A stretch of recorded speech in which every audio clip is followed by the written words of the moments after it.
Hello बच्चों, let's see this question and the question says the compound A on treatment with sodium gives B and with PCl5 gives C।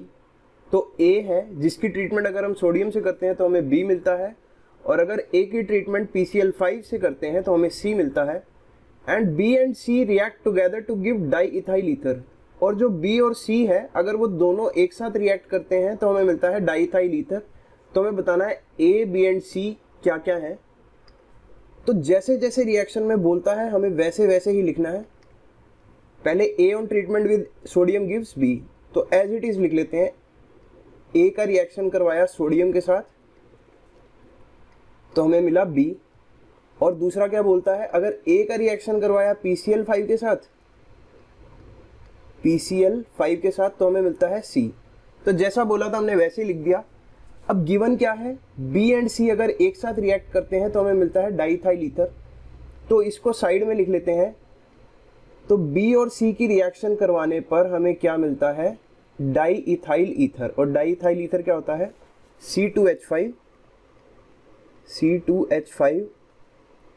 OC2H5 OC2H5।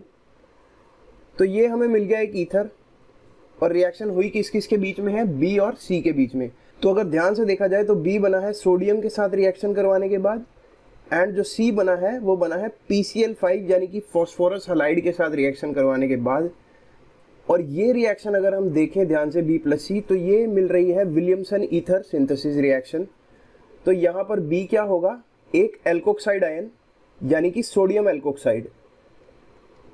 और sodium alkoxide ही क्यों, potassium alkoxide क्यों नहीं, because यहाँ पर जो B बन रहा है वो सोडियम के साथ रिएक्शन करने के बाद बन रहा है, तो कोई ना कोई सोडियम एल्कोक्साइड होगा।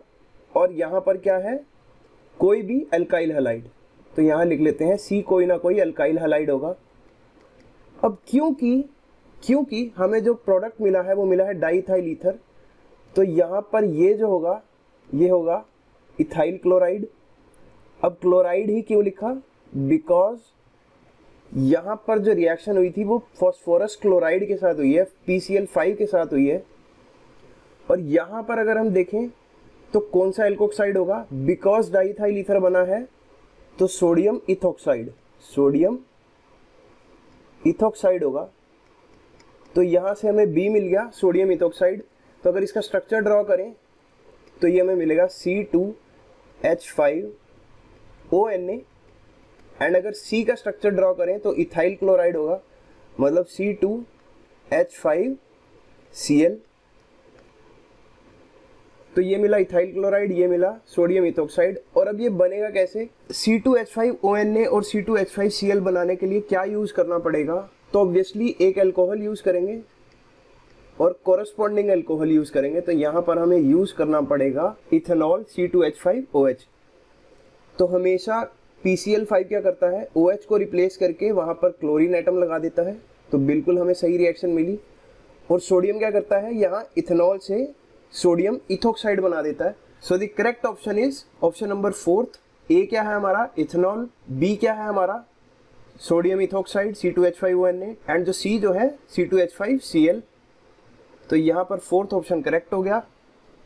तो जैसा क्वेश्चन में दिया था वैसा ही हमने रिएक्शंस लिखी और इजीली आंसर निकाल लिया। I hope you understood it. Best of luck.